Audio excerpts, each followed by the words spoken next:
Hello friends, नमस्कार, welcome back.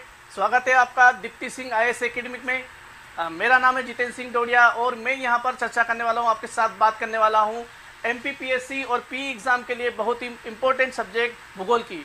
Yes my dear friend, आज की ये दूसरी क्लास है भूगोल के लिए, ज्योग्राफी के लिए। और आज का जो क्लास है काफ़ी इंपॉर्टेंट है और काफ़ी रोचक होने वाला है, क्योंकि आज हम चर्चा करेंगे भारत के अक्षांशी व देशांतरी विस्तार की।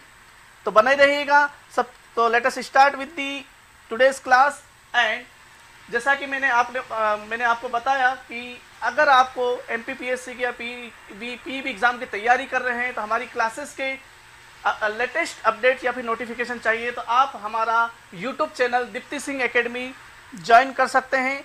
इसको सब्सक्राइब कर लें, तुरंत इस यूट्यूब चैनल को सब्सक्राइब कर लें, ताकि आपको क्लासेस के जो नोटिफिकेशंस हैं, हमारी क्लासेस के जो नोटिफिकेशन है आपको समय मिलते रहेंगे। साथ ही अगर आपको अलग अलग विषयों के, सारे महत्वपूर्ण विषयों के इंपॉर्टेंट टॉपिक्स पर बेस्ड आपको नोट्स चाहिए तो आप हमारा टेलीग्राम ग्रुप भी ज्वाइन कर सकते हैं। यहाँ पर हम सभी विषयों के लगभग सभी नोट्स हम यहाँ पर आपके साथ शेयर करेंगे।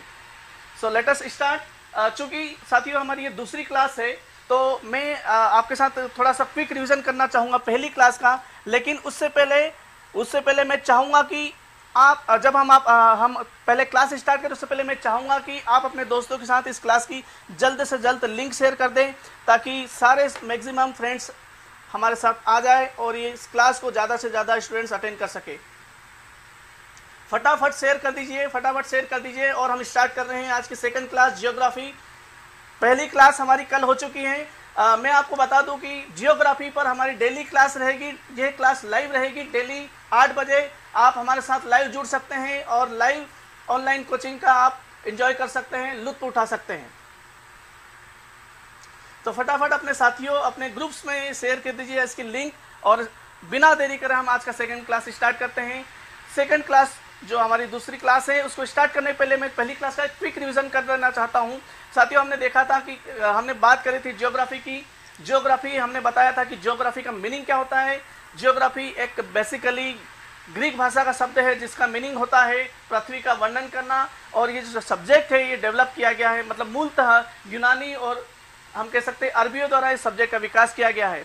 जब भी हम ज्योग्राफी की बात करते हैं तो ज्योग्राफी में मूलतः हिकेटियस, एरेथोस्थनीज और सर वॉन हम्बोल्ट का जिक्र किया जाता है। हिकेटियस को हम भूगोल के जनक के तौर पे जानते हैं, एरेथोस्थनीज को हम व्यवस्थित भूगोल के तौर पे जानते हैं, और सर अलेक्जेंडर वॉन हम्बोल्ट को हम आधुनिक भूगोल के जनक तौर पे जानते हैं। ठीक है, हिकेटियस ने 10 पीरियड्स बुक लिखी थी और एरेथोस्थनीज ने ज्योग्राफी का शब्द का प्रचलन किया था, ज्योग्राफी का शब्द दिया था।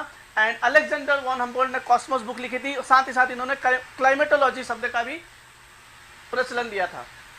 इसके साथ हमने बात करी थी ग्लोब्स की, कि ग्लोब्स का आविष्कार किसने किया, और मैप की हमने बात करी थी। साथ ही हमने बात करी थी कि भारत में जो अरबियों द्वारा मैप का प्रचलन किया गया। उसके बाद हमने इसके ज्योग्राफी सब्जेक्ट के जो हैं भूगोल की शाखाओं की बात करी थी। मूलतः जो भूगोल है आपका, भौतिक भूगोल और मानव भूगोल, 2 बड़ी बड़ी शाखाओं में इसको विभाजित किया गया है। और पढ़ने की दृष्टि से, एग्जाम की दृष्टि से अगर हम भूगोल के विभाजन करें तो भूगोल मूलतः, ज्योग्राफी मूलतः विश्व भूगोल, भारत का भूगोल और प्रादेशिक भूगोल 3 भाग में डिवाइड किया गया है। कल हमने बात करी थी जो जनरली जो क्वेश्चन पूछे जाते हैं, अधिकतर क्वेश्चन पूछे जाते हैं भारत के भूगोल से पूछे जाते हैं। हमें स्टार्ट करना होगा विश्व का भूगोल, तो हम स्टार्ट कर भी दिया था कुछ हमने टॉपिक जो हम भारत का सामान्य परिचय के साथ हमने स्टार्ट किया था। भारत के भूगोल की हमने बात करी थी। भारत के भूगोल की हम बात करें तो हमने ये अलग अलग टॉपिक जो हम आने वाली क्लासेस में पढ़ने वाले हैं इसकी हमने यहाँ पर डिटेल में बात करी थी और हमने बताया था कि इसमें हम बात करने वाले हैं, राइट। और हमने हमारा सब्जेक्ट का पहला टॉपिक, वेरी फर्स्ट टॉपिक भी स्टार्ट कर दिया था, जिसमें हमने भारत का सामान्य परिचय, पहले हमने नाम की चर्चा करी थी। उसके साथ ही हमने भारत के अलग अलग नाम देखे थे, औपचारिक नाम, अनौपचारिक नाम। और उसके बाद हमने बात करी थी भारत की लोकेशंस की, कि भारत एग्जैक्टली लोकेट कहाँ पर है, कहाँ इसकी अवस्थिति है। उसके बाद जनसंख्या और क्षेत्रफल की हमने बात करी थी और यहीं पर हमने हमारी जो कल की पहली क्लास है वो यहाँ पर एंड करके समाप्त की थी। तो उम्मीद करता हूँ अभी तक जो हमने पढ़ा है समझ में आया होगा। बिल्कुल। अभिलाषा जी, स्वागत है आपका, very good evening. Neha Rathoria, good evening, very good evening. I am कैपी, good evening. Shraddha, Bharti, very good evening to all of you. And बने रहिए हमारे साथ। सबसे पहले आपको रेगुलर क्लास अटेंड करनी होगी। लाइव क्लास डेली 8 बजे क्लास रहेगी। आपको नोटिफिकेशन के लिए हमारा चैनल सब्सक्राइब करना होगा। आगे बढ़ते हैं, मैं आपको बता देता हूँ थोड़ा सा हमारे चैनल के बारे में, दीप्ति सिंह IAS एकेडमी के बारे में। यस माय डियर फ्रेंड्स, साथियों, आप देख रहे हैं ये मैं आपके साथ बताने जा रहा हूँ, जानकारी बता रहा हूँ कि ये हमारा चैनल है दीप्ति सिंह IAS एकेडमी। यहाँ पे हमारे जो इस चैनल के जो संस्थापक हैं डॉक्टर दिनेश ठाकुर सर, सभी जानते होंगे। सर का नाम काफ़ी फेमस है। 13 साल से, लगातार 13 साल से शिक्षा के क्षेत्र में, गवर्नमेंट एग्जाम की प्रिपरेशन के लिए शिक्षा के क्षेत्र में इनका काफ़ी योगदान है। दीप्ति सिंह IAS एकेडमी लगभग 13 वर्षों से, कई वर्षों से कह सकते हैं विश्वसनीय और संस्थान के रूप में जाना जाता है। यहाँ पर काफ़ी आपको एक्सपीरियंस फैकल्टी के द्वारा और क्वालिटी कंटेंट डिलीवर किया जाता है। अगर आप MPPSC की तैयारी कर रहे हैं या फिर PEB की तैयारी कर रहे हैं तो आप बिल्कुल निःशुल्क आप यहाँ पे या फिर नाम मात्र फीस के साथ हमारे साथ ज्वाइन कर सकते हैं। So let us start with the today's lecture, that is second class. और आज हम यहाँ पे बात करने वाले हैं अक्षांश और देशांतर रेखाएं। यस माय डियर फ्रेंड्स, दोस्तों, भूगोल की बात कर रहे हैं, हम ज्योग्राफी की बात कर रहे हैं। और हमें यहाँ पर जैसे हमने स्टार्ट किया था भारत का सामान्य परिचय, और भारत के सामान्य परिचय के साथ हमने नाम की बात करी, जनसंख्या की बात करी, क्षेत्रफल की बात करी, अवस्थिति की बात करी। अब हम यहाँ पर इसकी अक्षांतर और देशांतर रेखाओं की चर्चा करेंगे कि भारत का अक्षांशीय और देशांतरीय विस्तार किस तरह से है। स्टार्ट करते हैं आज की क्लास। तो अगर हमें अक्षांशीय और देशांतरीय विस्तार की बात करना होगी तो सबसे पहले हमें समझना होगा कि अक्षांश रेखाएं क्या होती है, देशांतर रेखाएं क्या होती है। पृथ्वी, दोस्तों, कल भी मैंने आपको बताया था, पृथ्वी की अगर हम बात करें तो मेरे पास एक ग्लोब है, आप देख सकते हैं ग्लोब है। पृथ्वी की अगर हमें व्यवस्थित रूप से अध्ययन करना हो, पृथ्वी के अध्ययन हेतु पृथ्वी पर क्या है, कुछ काल्पनिक रेखाएं खींची गई है।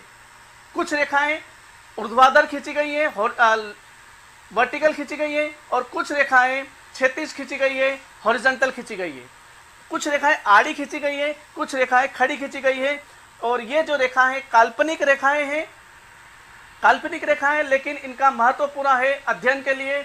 जब भी हम पृथ्वी का अध्ययन करते हैं लोकेशंस के लिए या फिर किसी भी पर्पज से, तो हम बात करेंगे अक्षांश और देशांतर रेखाओं की। तो मूलतः जब भी मैंने अभी आपको बताया रेखाओं की अगर बात करें तो दो रेखाएं, अक्षांश रेखाएं और दूसरी जो रेखाएं देशांतर रेखाएं। अक्षांश रेखाएं जिनको हम लैटिट्यूड कहते हैं और देशांतर रेखाएं जिनको हम लॉन्गिट्यूड कहते हैं। तो अक्षांश रेखाएं लैटिट्यूड लाइंस जो है वो हॉरिजॉन्टल लाइंस है, और देशांतर रेखाएं जो है वो आपकी वर्टिकल लाइंस है, राइट। पृथ्वी पर किसी भी स्थान की अगर हमें उसकी एग्जैक्ट लोकेशन की बात करना हो, किसी भी लोकेशन को, किसी भी स्थान को अगर उसकी स्थिति निर्धारण करना हो, तो हमें अक्षांश रेखाएं दैट मीन्स लैटिट्यूड या फिर देशांतर रेखाएं आई मीन लॉन्गिट्यूड की जरूरत पड़ती है।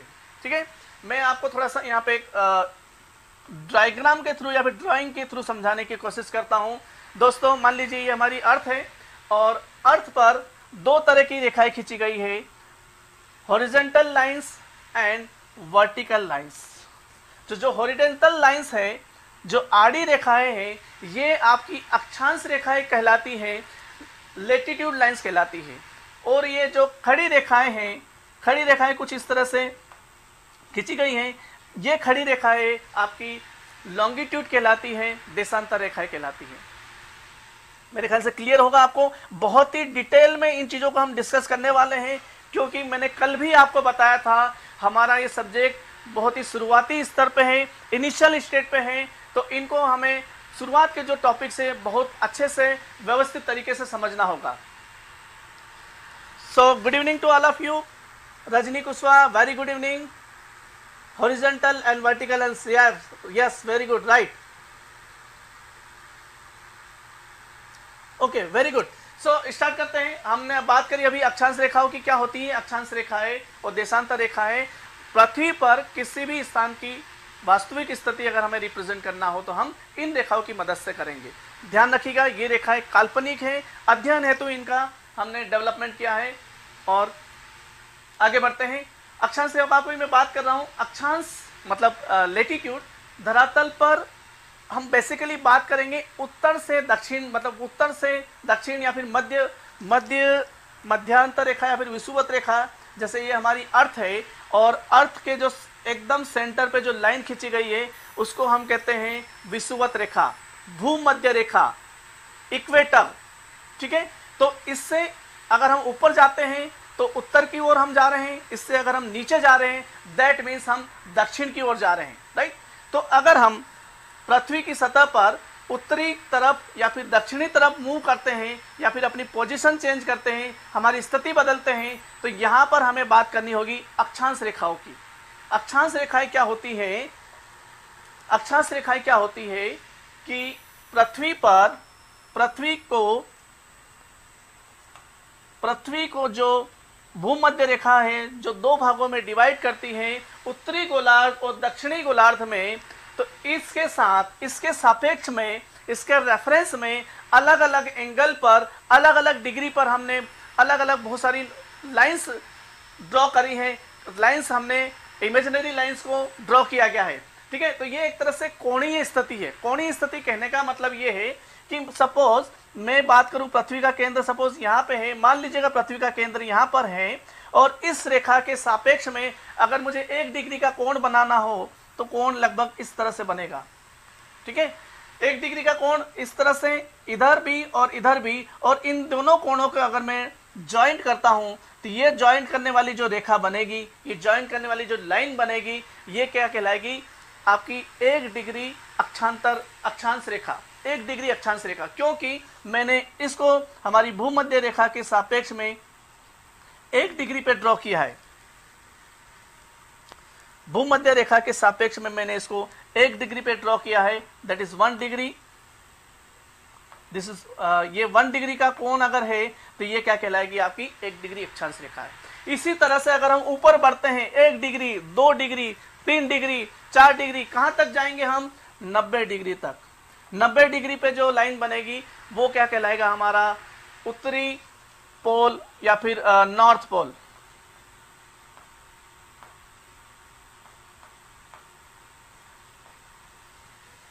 ठीक है, 90 डिग्री पे जो हमारा बिंदु बनेगा उसे हम कहेंगे नॉर्थ पोल। और इसी तरह से अगर हम नीचे की ओर जाते हैं, नीचे की ओर भी समान उस तरह से अलग अलग एंगल पर 1 डिग्री से लेकर 90 डिग्री तक उत्तर में और 1 डिग्री से लेकर 90 डिग्री तक दक्षिण में, 1 डिग्री से लेकर 90 डिग्री तक दक्षिण में अलग अलग अक्षांश रेखाएं खींची गई है। तो साथ ही यहाँ पर आपको क्लियर हो रहा होगा, आपको यहाँ पे बिल्कुल समझ में आ रहा होगा कि लगभग 89 अक्षांश रेखाएं उत्तरी गोलार्ध में है और 89 पूरी 90 डिग्री, 1 डिग्री से अगर हम स्टार्ट करें, माफ कीजिएगा, अगर हम 1 डिग्री से स्टार्ट करें तो पूरी 90 रेखा ही हो जाएगी। माफ कीजिएगा, अगर मैं 1 डिग्री से लेकर 90 डिग्री तक की गिनती बोलता हूं तो यहां पर 90 रेखाएं उत्तरी गोलार्ध में हो जाएगी और उतनी ही 90 रेखाएं अक्षांश रेखाएं दक्षिणी गोलार्ध में हो जाएगी। और एक जो हमारी ये 0 डिग्री पर इक्वेटर मतलब भूमध्य रेखा। तो साथियों प्रश्न ध्यान रखिएगा, प्रश्न किस तरह से पूछा जा सकता है। अगर प्रश्न पूछा जाता है कि पृथ्वी पर कुल अक्षांश रेखाओं की संख्याएं कितनी है, अगर प्रश्न पूछा जाता है पृथ्वी पर कुल अक्षांश रेखाओं की संख्याएं कितनी है, तो आपको यहां पे समझ में आ रहा होगा 90 डिग्री उत्तरी गोलार्ध में 90 रेखाएं, 90 रेखाएं उत्तरी गोलार्ध में, 90 रेखाएं दक्षिणी गोलार्ध में, और एक जो 0 डिग्री पर इक्वेटर है, तो कुल मिला के हो जाएगा 90 प्लस 90 और एक हमारी इक्वेटर या भूमध्य रेखा कहें आप उसको। तो सही जवाब क्या होगा इसमें? सही जवाब हो जाएगा 181। याद रखिएगा, समझिएगा इस चीज को। 181 कैसे आए आप समझ लीजिए। अच्छा, इसमें थोड़ा सा एक मुश्किल प्रश्न अगर बनाने की कोशिश करें, एक टफ क्वेश्चन बनाने की कोशिश करें, तो ये भी हो सकता है कि क्वेश्चन कभी इस तरह से आया, कंफ्यूज मत होइएगा। अगर प्रश्न इस तरह से पूछा जाता है कि पृथ्वी पर अक्षांश व्रतों की संख्या कितनी है, पृथ्वी पर अक्षांश व्रतों की संख्या कितनी है? तो जवाब मेरे दोस्तों 181 नहीं देना है। 181 अगर आप देते हैं तो आपका जवाब गलत हो जाएगा। आपको रेखाओं में और व्रतों में थोड़ा सा जो अंतर है वो समझने की कोशिश करिएगा। आप समझिएगा, मैं आपको ग्लोब के थ्रू समझाने की कोशिश करता हूं कि ठीक है, ये हमारी भूमध्य रेखा है और ये पूरी धरती पर चारों तरफ है, मतलब ये एक वृत्त बना रही है। और इस तरह से अगर हम एक एक डिग्री पर ऊपर जाते हैं तो सारे व्रत बनते जाएंगे, लेकिन जब हम 90 डिग्री पे जाएंगे तो 90 डिग्री पे व्रत नहीं होगा, वो मात्र बिंदु होगा। इसी तरह से अगर हम दक्षिणी गोलार्ध की बात करें तो दक्षिणी गोलार्ध पे भी 1 डिग्री से लेकर 89 डिग्री तक तो व्रत हैं, लेकिन जो दक्षिणी गोलार्ध में 90 डिग्री पे जो अक्षांश रेखा होगी वो व्रत नहीं होगी, वो एक बिंदु होगा, या फिर हम उसको रेखा कह सकते हैं, बिंदु कह सकते हैं, किंतु व्रत नहीं कहेंगे।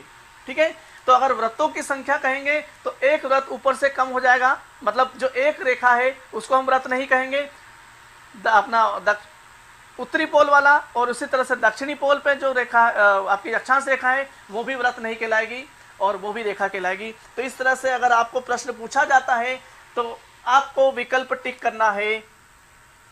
181 में से 2 माइनस हो जाएंगे। 181 कुल अक्षांश रेखाएं हैं और इसमें हम नॉर्थ पोल और साउथ पोल को यहाँ से डिस्कनेक्ट कर देंगे तो सही जवाब क्या होगा?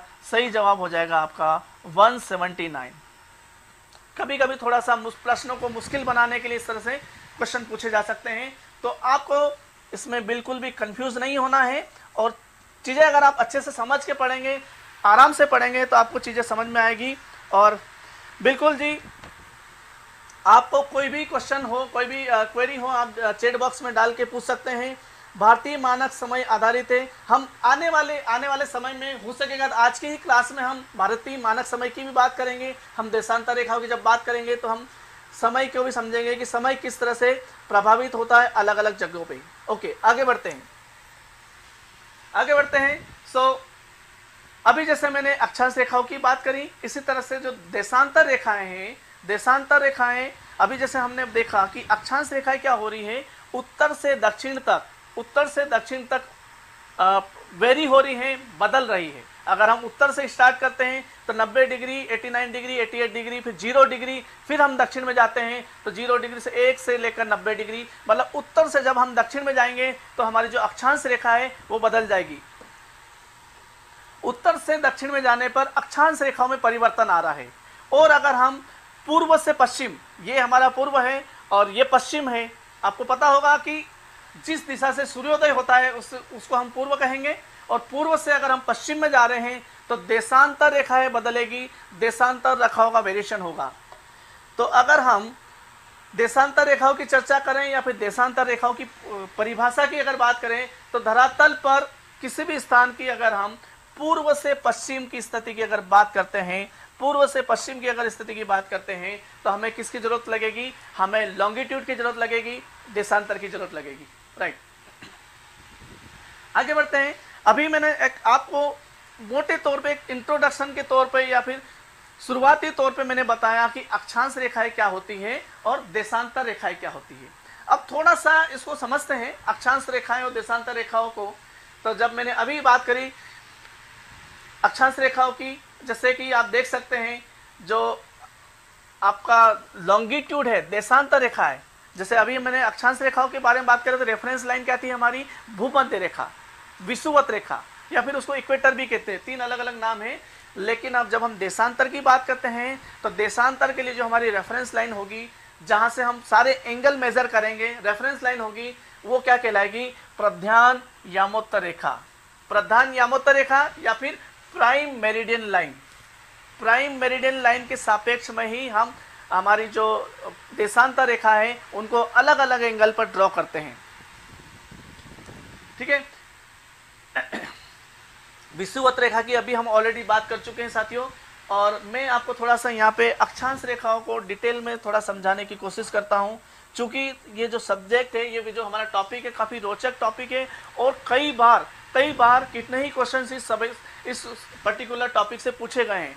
तो और इसी के माध्यम से अगर ये चीज़ हमने समझ ली अच्छे से, अक्षांश रेखाएं और देशांतर रेखाएं, तो यहाँ से हमारा पूरा भारत का अक्षांशीय विस्तार भी हमको समझ में आ जाएगा, देशांतरी विस्तार भी समझ में आ जाएगा, जो हमारा इंटरनेशनल समय मानक क्या है, इंडियन स्टैंडर्ड टाइम क्या है। हम अपनी घड़ियों में आपने देखा होगा +5:30 मिनट्स क्यों लिखते हैं, +5.5 क्यों लिखते हैं, क्या समय पूरी दुनिया में समय को किस तरह से काउंट किया जाता है। ये सारे टॉपिक हमें क्लियर हो जाएंगे अगर इन चीज़ों को हमने समझ लिया तो।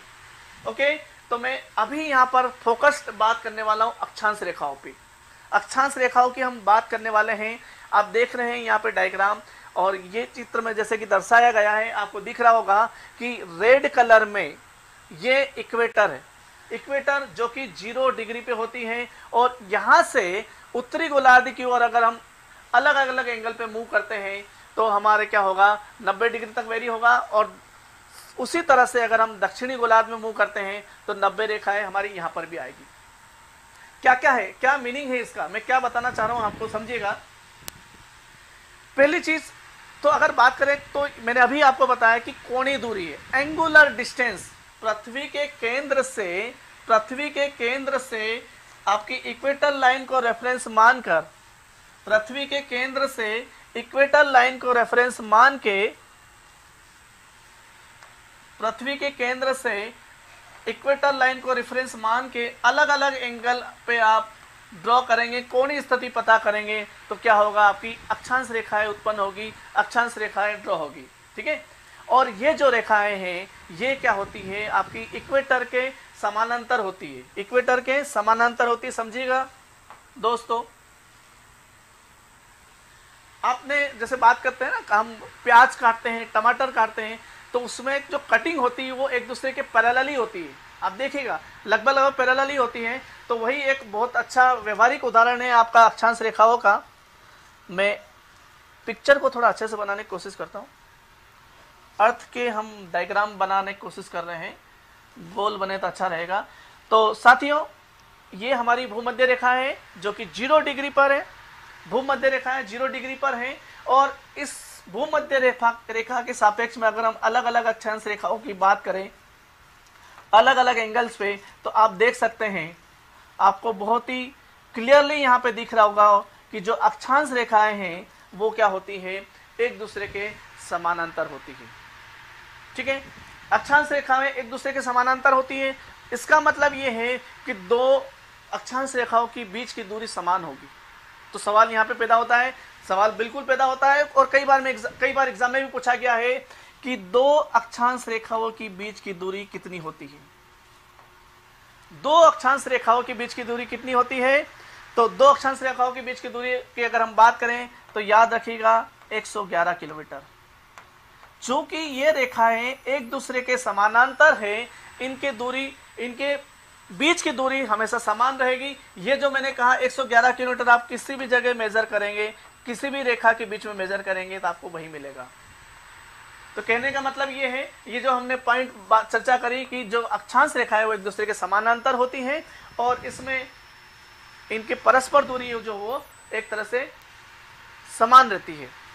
अगली बात हम बात करेंगे कि अक्षांश रेखा, अगर हम दक्षिण बिंदु और उत्तरी बिंदु की बात नहीं करें, पोल्स की अगर बात नहीं करें, तो ये क्या है, ये रेखाएं पूर्णव्रत है। ठीक है, अक्षांश रेखाएं क्या है, अक्षांश रेखाएं पूर्णव्रत हैं। अगर हम कंपैरिजन करते हैं लैटिट्यूड्स का और लॉन्गिट्यूड्स का, अक्षांश रेखा और देशांतर रेखाओं का, तो देशांतर रेखाएं माफ कीजिएगा माफ कीजिएगा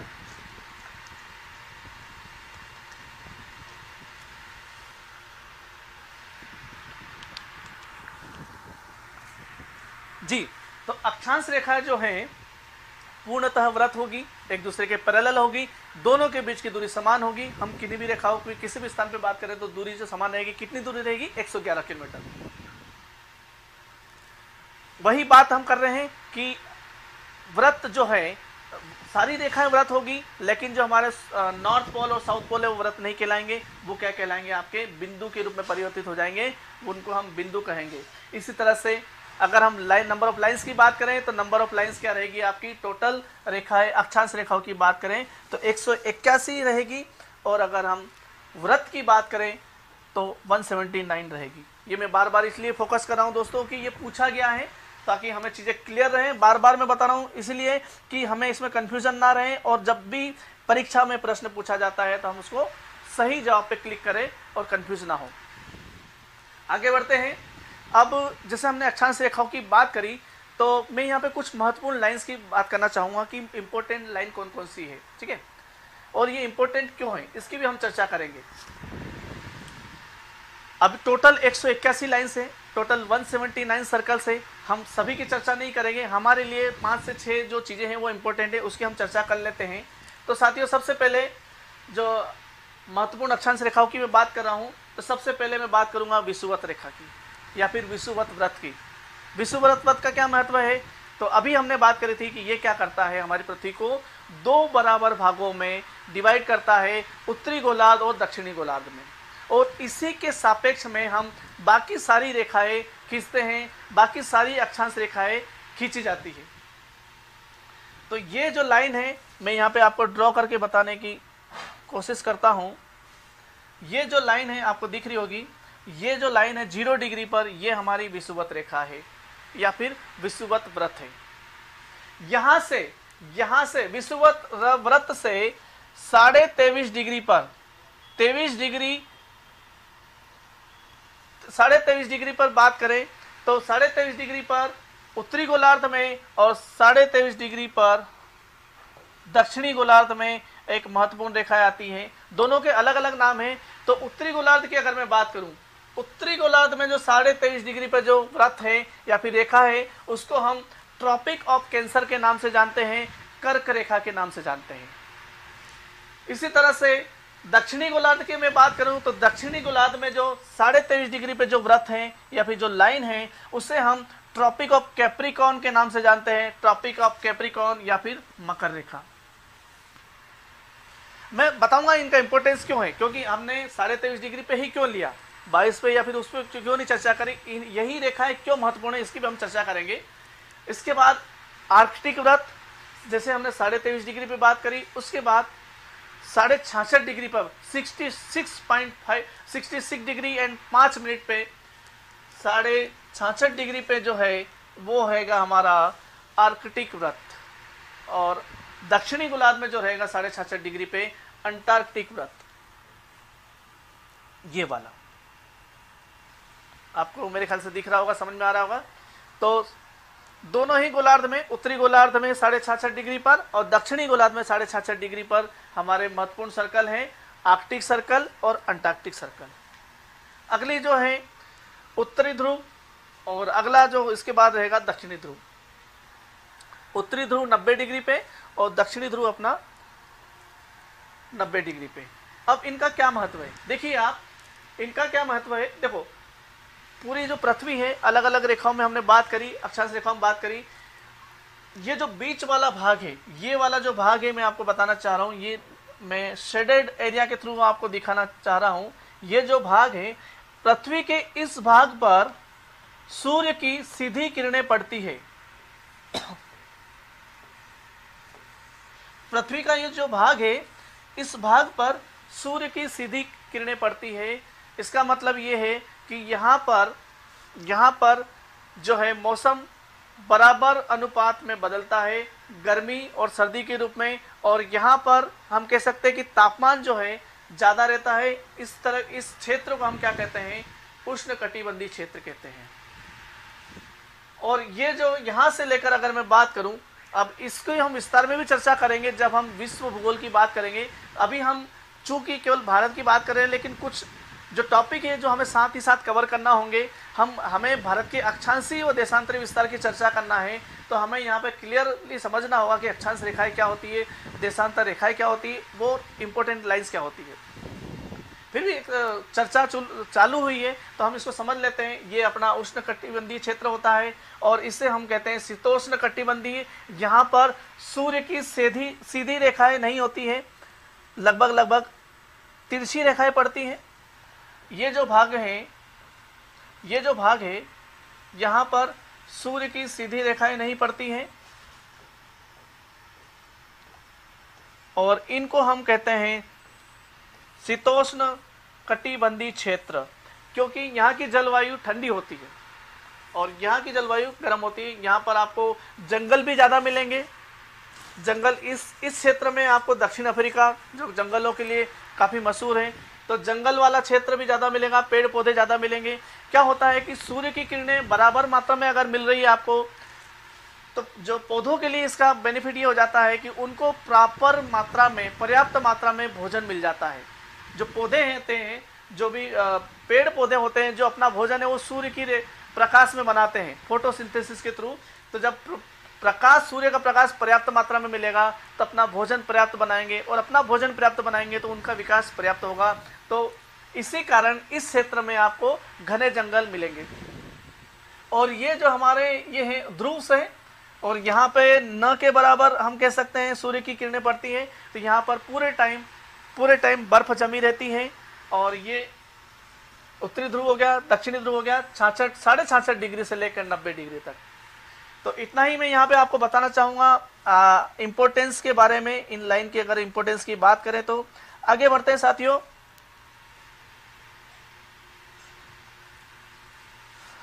अब जब मैं यहाँ पे आपको वापस से थोड़ा सा अगला टॉपिक स्टार्ट कर रहा हूँ, तो थोड़ा समझ लो कि अगर हम बात कर रहे हैं इक्वेटर की और कर्क रेखाओं की, और हमें बात करना है भारत के अक्षांशीय और देशांतरी विस्तार की, तो इनमें से कौन सी रेखा भारत से होकर गुजरती है? इनमें से कौन सी रेखा भारत से होकर गुजरती है? तो साथियों, मैंने कल की क्लास में ही भारत की जब अवस्थिति की बात करी थी, भारत की लोकेशन की बात करी थी, तो मैंने आपको बताया था कि जो हमारा भारत है, अगर मैं अक्षांशीय तौर पर देखूं तो जो हमारा प्यारा भारत देश जो है वो पूर्णतः उत्तरी गोलार्ध में स्थित है। या फिर मैं देशांतरी रेखाओं के सापेक्ष में देखूं तो हमारा जो भारत है वो पूर्णतः पूर्वी गोलार्ध में स्थित है। अभी मैंने बताया था कि जो देशांतर रेखा है, देशांतर रेखा पृथ्वी को पूर्वी गोलार्ध और पश्चिमी गोलार्ध 2 बराबर भागों में विभक्त करती है। ये जो देशांतर रेखा है, ये देशांतर रेखा भी पृथ्वी को 2 बराबर भाग में विभक्त कर रही है। एक होगा पूर्वी गोलार्ध, दूसरा होगा पश्चिमी गोलार्ध। और जो इक्वेटर है हमारी, इक्वेटर भी पृथ्वी को 2 बराबर भागों में विभक्त कर रही है, उत्तरी गोलार्ध और दक्षिणी गोलार्ध। यहाँ पे ध्यान रखिएगा, कंफ्यूज मत होइएगा। अगर हम अक्षांश रेखाओं की बात करें तो अक्षांश रेखाएं मेरे पास 181 है, लेकिन टोटल 181 अक्षांश रेखाओं में से मात्र इक्वेटर या फिर भूमध्य रेखा ही वह रेखा है जो पृथ्वी को 2 बराबर भागों में विभक्त करती है। दूसरी रेखाओं की अगर मैं बात करूं, मान लो जैसे अगर मैं बात करूं ट्रॉपिक ऑफ कैंसर की, तो ये जो ट्रॉपिक ऑफ कैंसर है ये पृथ्वी को 2 बराबर भाग में विभक्त नहीं कर रही है। ठीक है। मैं अगर बात करूं ट्रॉपिक ऑफ कैप्रिकॉर्न की, मकर रेखा की, तो ये भी पृथ्वी को 2 बराबर भाग में विभक्त नहीं कर रही है। तो अल्टीमेटली कहने का उद्देश्य ये है कि इक्वेटर मात्र एक ऐसी लाइन है जो पृथ्वी को 2 बराबर भागों में विभक्त करती है। साथियों, मैं इसलिए बता रहा हूं, अब देशांतर रेखाओं की अगर बात करोगे आप, तो देशांतर रेखाओं में क्या होता है कि आपकी प्रध्यानोत्तर रेखा जो है, प्राइम मेरिडियन जो लाइन है आपकी, ये प्राइम मेरिडियन लाइन, और इसके सापेक्ष में हम क्या करेंगे, 0 डिग्री 1 डिग्री, ये जो लाइन है ये तो 0 डिग्री पे ही है, इसके सापेक्ष में 1 डिग्री पर हम एक लाइन खींचेंगे, 2 डिग्री पे एक लाइन खींचेंगे, 3 पर खींचेंगे। इस तरह से हम 0 डिग्री से लेकर 180 डिग्री तक, आप यहाँ पर देखकर समझने की कोशिश करिएगा। लंदन, यूरोप में लंदन का शहर है ग्रीनविच, यहाँ से हमारी प्राइम मेरिडियन लाइन होके जाती है लंदन का शहर ग्रीनविच, और ग्रीनविच में भी आपका जो राजकीय वेधशाला है, ग्रीनविच में रॉयल वेधशाला है, वहाँ से होकर हमारी प्राइम मेरिडियन लाइन जाती है, वो रेफरेंस लाइन है। और इसी के सापेक्ष में पूर्व दिशा में अलग अलग डिग्री पर एंगल बनाएंगे, और इसी तरह से पश्चिम दिशा में भी अलग अलग डिग्री पर एंगल बनाएंगे। तो आप देखिएगा, यहाँ से मैं अगर 0 से स्टार्ट करता हूँ और पीछे तक जाता हूँ तो 180 डिग्री तक लाइनें बनेगी। मतलब अगर मैं देशांतर रेखाओं की बात करूं, मैं लॉन्गिट्यूड की बात करूं, तो 0 डिग्री से लेकर 180 डिग्री तक लाइनें होगी। उसी तरह से जैसे हमने पूर्वी भाग में बात करी, उसी तरह से मैं पश्चिमी भाग की अगर बात करूं तो जो हमारी देशांतर रेखाएं 0 डिग्री से लेकर 180 डिग्री तक है। तो पूर्वी 180 डिग्री वाली लाइन और पश्चिमी 180 डिग्री वाली लाइन ये कॉमन रहेगी, एक ही रहेगी। अगर मैं यहाँ से पूर्व दिशा में 180 डिग्री का एंगल बनाता हूँ तो वही IST अपनी जो डेट वाली लाइन बनेगी, और यहीं से अगर मैं पश्चिम में भी 180 डिग्री पे एक लाइन ड्रॉ करता हूँ तो सेम रेखा बनेगी, मतलब वो कॉमन रेखा रहेगी, एक ही रेखा रहेगी।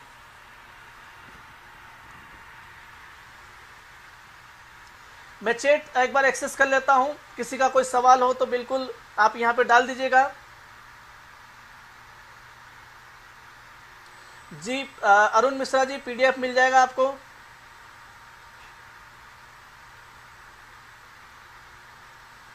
PDF हम आपको शेयर कर देंगे, चिंता मत करिए।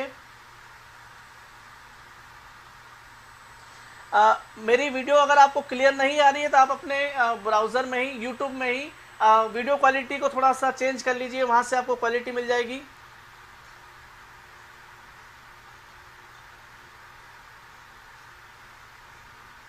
Okay, very good. तो अभी हम देशांतर रेखाओं की बात कर रहे हैं और मैं यहाँ पर चर्चा कर रहा हूँ, चर्चा ये करने वाला हूँ कि 0 डिग्री से लेकर 180 डिग्री तक पूर्व में और 0 डिग्री से लेकर 180 डिग्री तक पश्चिम में। और यहाँ पे जो मेजर डिफरेंस है, मैं ये कहना चाह रहा था, मेजर डिफरेंस ये मैं बताना चाह रहा हूँ आपको कि अक्षांश रेखाओं की बात करें तो मात्र एक ऐसी भूमध्य रेखा है जो पृथ्वी को 2 बराबर भागों में विभक्त करती है। लेकिन अगर मैं देशांतर रेखाओं की बात करूं तो हर देशांतर रेखाओं का जो जोड़ा, जैसे कि मैं पश्चिम में 1 डिग्री की बात करूं, सॉरी पूर्व में, और पश्चिम में 179 डिग्री की बात करूं, तो ये दोनों रेखाओं का जो पेयर है ये अर्थ को 2 बराबर भागों में विभक्त करता है। इसी तरह से हर देशांतर रेखा पृथ्वी को 2 बराबर कह सकते हैं कि हेमिस्फीयर में बराबर गोलों में विभक्त करती है। ठीक है, तो यही हम यहाँ पे कहना चाह रहे थे और यही हमारा कहने का मुद्दा था। और आगे बढ़ते हैं। मेरे ख्याल से आपको चीज समझ में आ गई होगी जो मैं आपको समझाना चाह रहा हूं। हम बात कर रहे हैं कि जो हमारी अलग अलग लाइन्स है, तो मैं आपके साथ ये चर्चा करने वाला था कि जो अक्षांश रेखाएं हैं, कौन कौन सी अक्षांश रेखाएं भारत से होकर गुजरती है। तो मात्र एक ऐसी अक्षांश रेखा है जो भारत से होकर गुजरती है। साथियों, आपको पता होगा वो रेखा है आपकी ट्रॉपिक ऑफ कैंसर। ठीक है, ये रेखा ट्रॉपिक ऑफ कैंसर 23.5 डिग्री पर उत्तरी गोलार्ध में ये जो रेखा है ये है ट्रॉपिक ऑफ कैंसर।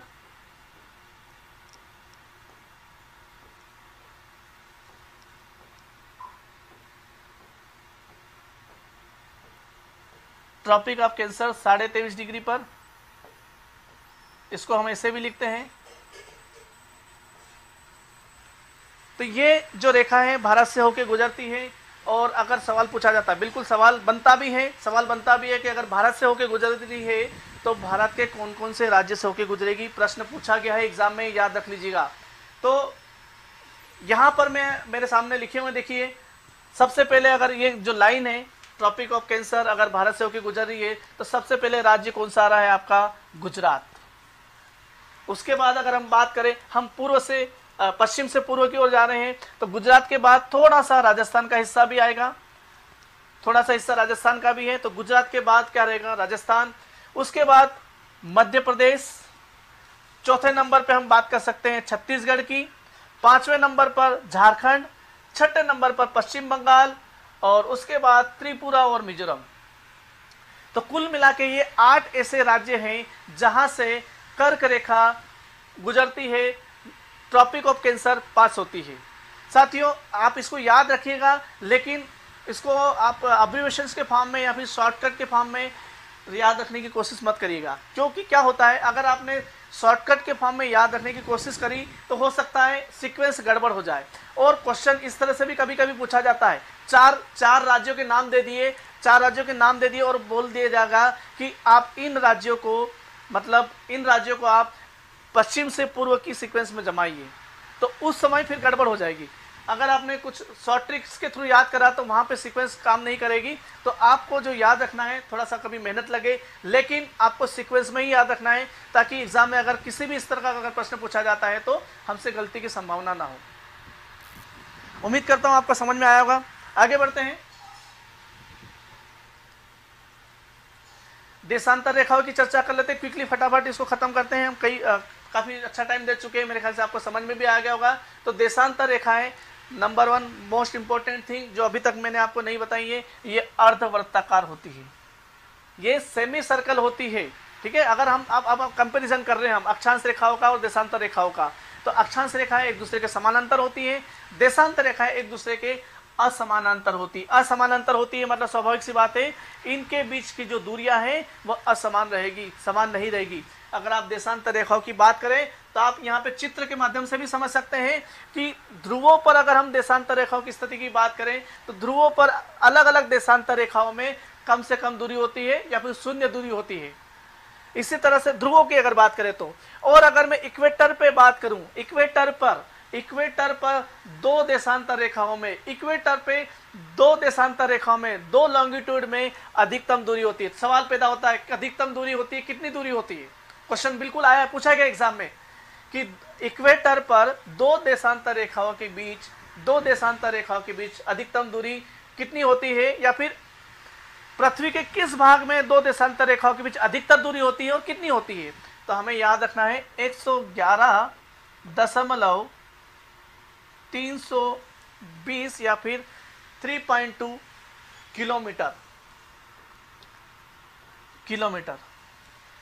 ठीक है, दो अक्षांश रेखाओं के बीच की दूरी होती है 111 किलोमीटर, और दो देशांतर रेखाओं के बीच में अधिकतम दूरी होती है विषुवत रेखा पर, इक्वेटर पर, भूमध्य रेखा पर, और उसकी वैल्यू क्या होती है? 111.32 किलोमीटर। याद रखिएगा दोस्तों, पूछा गया है एग्जाम में। और ये असमानांतर होती है और सेमी सर्कल भी होती है।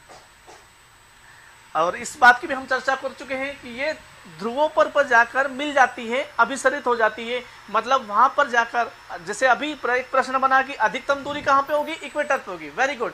लेकिन न्यूनतम दूरी कहां पर होगी? तो सही जवाब क्या होगा? न्यूनतम दूरी होगी पोल्स पर, ध्रुवों पर। कितनी होगी? 0 किलोमीटर। ठीक है, अगर ये क्वेश्चन बन सकता है, हालांकि स्वाभाविक सी बात है, न्यूनतम दूरी पोल्स पे होगी, कितनी होगी? 0 किलोमीटर।